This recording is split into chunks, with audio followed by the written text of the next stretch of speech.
Dia 35, o poder de Deus na fraqueza. Somos fracos, mas pelo poder de Deus viveremos com Ele para servir vocês. 2 Coríntios, capítulo 13, versículo 4. Eu estou com vocês, isso é tudo o que você precisa. 2 Coríntios, capítulo 12, versículo 9. Deus realmente gosta de usar pessoas fracas. Todos têm fraqueza. Na verdade, você tem uma coleção de defeitos e imperfeições, físicas, emocionais, intelectuais e espirituais. Você também pode viver situações incontroláveis que o enfraquecem, como restrições financeiras, relacionais. O mais importante é o que você faz com isso. Normalmente, negamos as fraquezas, nós as defendemos, damos desculpas, escondemos e tornamos a senti-las. Isso impede que Deus as use da forma que deseja. Deus tem uma perspectiva diferente da fraqueza humana. Ele diz: os meus caminhos e os meus pensamentos são mais altos que os seus. Por isso, Ele muitas vezes age de forma exatamente oposta ao que esperamos. Imaginamos que Deus deseja usar somente nossas virtudes, mas Ele também quer usar as nossas fraquezas para a sua glória. A Bíblia diz: Deus escolheu para envergonhar os poderosos, o que o mundo acha fraco. As fraquezas não são um acidente. Deus as permitiu em sua vida, deliberadamente, a fim de demonstrar seu poder por meio de você. Deus nunca ficou impressionado com a força nem com a autossuficiência. Aliás, Ele é atraído por pessoas que são fracas e admitem isso. Jesus considera pobres em espírito os que reconhecem as suas próprias necessidades. Essa é a primeira atitude a ser abençoada por Ele. A Bíblia é cheia de exemplos que demonstram como o Senhor gosta de usar pessoas comuns e imperfeitas para realizar coisas extraordinárias a despeito de suas fraquezas. Se Deus só utilizasse pessoas perfeitas, nada seria realizado, porque nenhum de nós é infalível. Ele utiliza pessoas imperfeitas, e esse é um fato animador para todos nós. A fraqueza ou espinho, como Paulo a denomina, não é um pecado ou vício de caráter que você pode mudar, como exagero na comida ou impaciência. A fraqueza é qualquer limitação que você herdou ou não tem meios de alterar.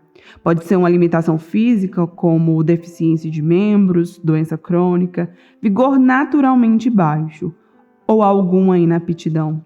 Pode ser também uma limitação emocional, como a sequela de um trauma, uma lembrança dolorosa, um comportamento peculiar ou algum fator hereditário.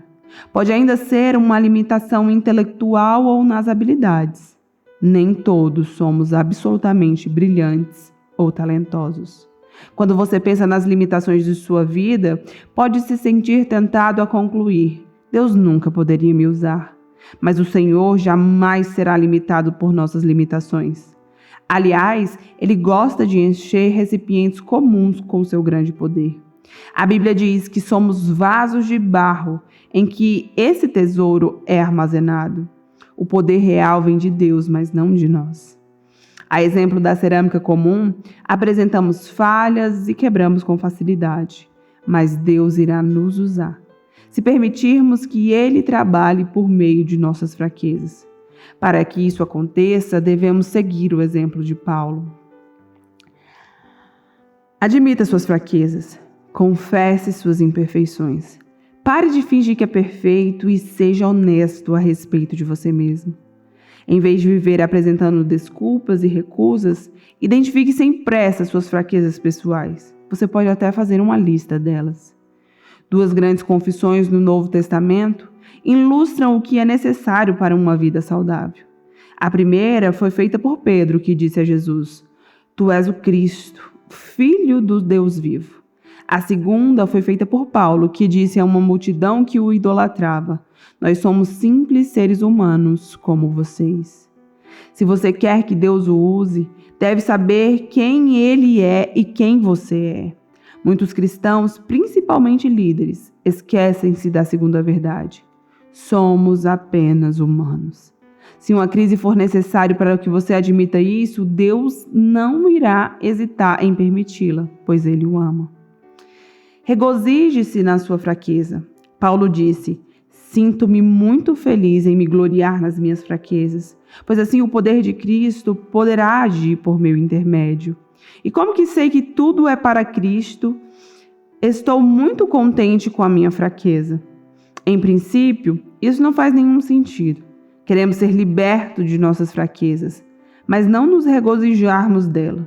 O regozijo, no entanto, é uma expressão de fé na bondade de Deus. É como dizer: Deus, creio que tu me amas e sabe o que é melhor para mim. Paulo apresenta várias razões para ficarmos contentes com as fraquezas. Para começar, elas nos fazem depender de Deus. Falando a respeito da própria fraqueza que o Senhor recusara eliminar, o apóstolo declarou: sinto-me bem feliz com o espinho. Quando estou fraco, então estou forte. Quando menos tenho, mais dependo dele. Sempre que se sentir fraco, Deus irá lembrá-lo de que você depende dele. As fraquezas também previnem a arrogância. Elas nos mantêm humildes, como diz Paulo, por causa da grandiosidade daquelas revelações. Para que eu não ficasse orgulhoso, recebi o dom de um obstáculo, que me mantém em contato permanente com as minhas limitações. 2 Coríntios, capítulo 12, versículo 7. Deus, em muitos casos, reúne uma grande fraqueza com uma grande força, a fim de manter o nosso ego sob o controle. A limitação pode agir como um instrumento controlador, que nos impede de nos apressar e passar à frente de Deus. Quando Gideão recrutou um exército de 32.000 homens para combater os midianitas, Deus os reduziu a apenas 300 homens. Isso fez com que as chances no combate contra as tropas inimigas, cujo efetivo era de 135.000 homens, ficassem reduzidas a uma proporção de 1 para 450. Isso, aparentemente, era a receita para a ruína. Mas Deus agiu assim, para que Israel soubesse que fora o poder de Deus, não a força deles, que os havia livrado. Nossas fraquezas também incentivam a comunhão entre os fiéis. Enquanto a força gera um espírito independente, não preciso de mais ninguém. As limitações demonstram quanto precisamos uns dos outros. Quando tecemos as frágeis fibras de nossa vida uns com os outros, surge uma grande corda de força. Acima de tudo, as nossas fraquezas aumentam a nossa capacidade para o exercício do ministério e solidariedade. Elas nos tornam mais atenciosos e nos fazem sentir compaixão pelas fraquezas dos outros. Deus quer que você tenha um ministério semelhante ao de Cristo. Isso significa que as outras pessoas deverão achar cura nas feridas, as mais profundas mensagens da vida, e o ministério mais eficiente surgirão das dores mais profundas. As coisas que o deixam mais constrangido e envergonhado, as quais você reluta em compartilhar, são justamente os instrumentos que Deus usará com mais poder para curar os outros.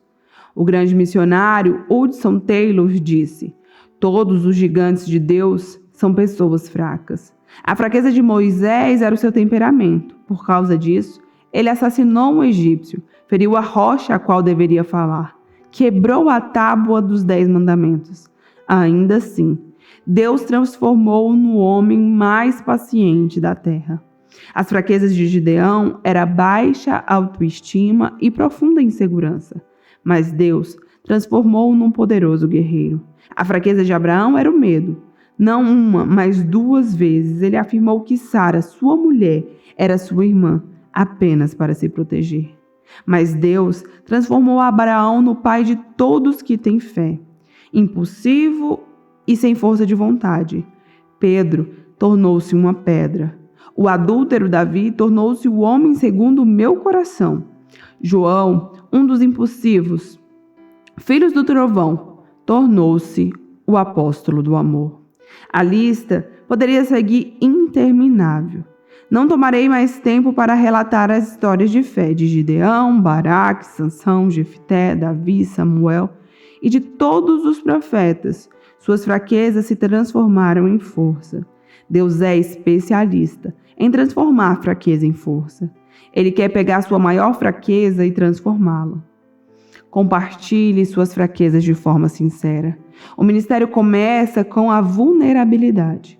Quanto mais você baixa a guarda, tira a máscara e fala sobre suas lutas, mais Deus poderá usá-lo para servir outras pessoas.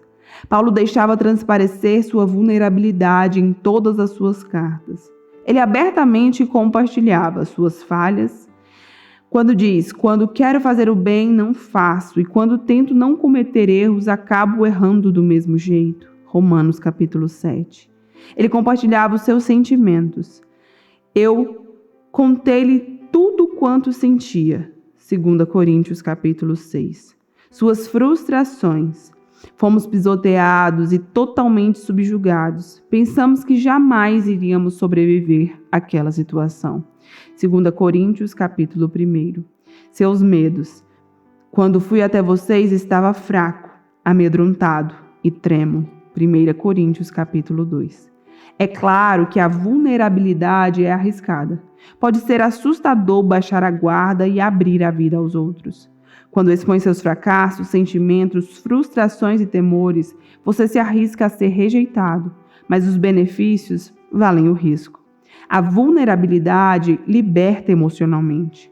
Quando nos abrimos, aliviamos a tensão, dissipamos os medos, o que é o primeiro passo rumo à libertação.